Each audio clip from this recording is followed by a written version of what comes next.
வைக்க கட்டுறதுக்கு ஆள் இல்லாமல் தேடி தராரு. பூரா இங்கே வண்டியை வச்சு தள்ளி தர்றாங்க. சரியா சுற்றுது, இப்படி சுற்றுச்சுன்னா நான் காரில் வயலில் கவுந்துருவேனே.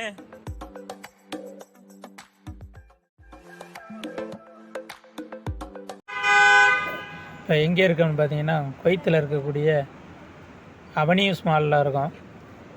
இந்த அவென்யூஸ் மாலை பற்றி கொஞ்சம் பார்க்கலாம். அவென்யூஸ் மாலில் என்னென்ன இருக்குது அப்படின்ட்டு கொஞ்சம் பார்க்கலாம்.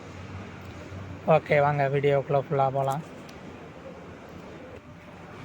இது என்னடா அது, சுற்றி வெறும் கலர் கலராக லைட்டை போட்டு வச்சுருக்காங்க. இங்கிட்ட ஒரு எல்இடி ஸ்க்ரீனை போட்டு வச்சுருக்காங்க. நடக்க முடியாதவெல்லாம் வீட்டில் கிடக்குறான், இல்லை வண்டியில் வச்சாச்சும் தள்ளிட்டு வந்துடுறாங்கப்பா. என்னடா அது, பனைமரத்தை நடுவில் ஊண்டி அதில் லைட்டை மாட்டி வச்சுருக்காங்க.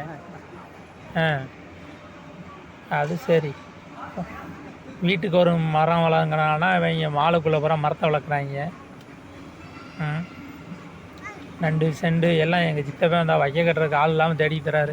பூரா இங்கே வண்டியை வச்சு தள்ளி தர்றாங்க. விட்டாலும் இவங்களை கொண்டு போய் இறக்கி விட்டாலும் வைக்கலையாச்சும் ஆளுக்கு ஒரு கட்டு தூக்கி போட்டாங்கனாலும் நேரம் வேலை முடிஞ்சு போயிடும். வேறு எலி குஞ்சாட்டம் அதெல்லாம் வீட்டில் கிடக்குதா, பிடிச்சி தள்ளிட்டு வந்துடுறாங்க. பனை மரத்தையும் தென்னை மரத்தையும் இதில் வச்சுக்கிட்டு அதை அறுத்து போடாமல் அப்படியே வச்சு அவங்க வாட்ட பில்டிங்கை கட்டிவிட்டாங்க. நாளைக்கு அது எப்படி வளர்ந்து மேலே போய் மேலே தட்டிக்கிட்டு நிற்குமே. எந்த முட்டாப்பையை கட்டினதுன்னு தெரியலையே.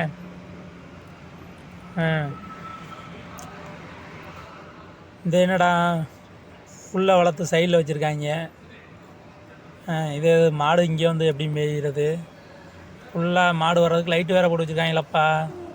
பரவாயில்லையே, மாடு பாரு, நல்லா புல்லுக்கும் லைட்டு போட்டிருக்காங்க. புல்லுக்கு லைட்டு போட்டால் மாடு எப்படி மேயும்? மேற்கொண்டு மாடு வெறிச்சிட்டு ஓடுமாப்பா. எங்கே யாரையும் தூக்கி மாடு ஓடிச்சுன்னா எவனையாச்சும் குத்தி தூக்கி போடுறோம். இது பாரு, உழவு உருண்டையா. அது சரி, என்ன இவ்வளோ ஸ்பீடாக சுற்றுது. அது இன்றைக்கி வேகமாக விடிஞ்சிருச்சு. சரி, இப்படி சுற்றுச்சுன்னா அப்புறம் வேகமாக விடியாமல் என்ன ஒன்று. இந்த மாதிரி வீட்டில் கிடக்க முடியும். ஏன்னா மாட்டிலையே மாட்டிருந்தாலும் கலட்டி போய் வீட்டில் மாட்டியிருப்பேனே. எம்புட்டு நாளைக்கு தான் கலைஞர் டிவிலேயே படம் பார்க்குறது. அதுவும் நல்லா சேஃபாக வர கொடுத்துருக்காங்க. நல்லா ஊரே உட்காந்து பார்க்கலாம் போலையே. நல்ல டிவியாக இருக்கும் போலையே. இங்கே வரேன், ஊரே உட்காந்து பார்க்கலாம். எதுக்கு தேட்டரே நம்ம போக வேண்டியதில்லை. கலைஞர் டிவி எடுத்துகிட்டு இந்த டிவியை தூக்கி மாட்டி விட்டோம்னா போதும், நம்ம மாட்டில் பொழுதன்னைக்கு படம் பார்த்துக்கிட்டு கிடக்கலாம். இதை போட்டுக்கிட்டு இங்கே மறுபடிக்கும் இந்த செடி கொடியிலையா உள்ளே வளர்க்குறாங்க. என்ன தான் பண்ணுறா இது இவங்களாம், எப்படி வச்சு இது ஒன்று. இது என்ன தலையில் சுற்றுது, இப்படி சுற்றுச்சுன்னா நான் காரில் வயலில் கவுந்துருவேனே. அப்படியே இந்த வீடியோ பிடிச்சதா ஒரு லைக் வீடியோ பிடிச்சிருந்தா அப்படியே உங்களுக்கு இந்த வாய்ஸ் கொடுத்த தம்பியை பற்றி நீங்கள் என்ன நினைக்கிறீங்கன்னு சொல்லிட்டு உங்களுடைய கருத்துக்களையும் கமெண்ட் பாக்ஸில் பதிவு பண்ணிடுங்க. மறக்காமல் நம்ம சேனலை சப்ஸ்கிரைப்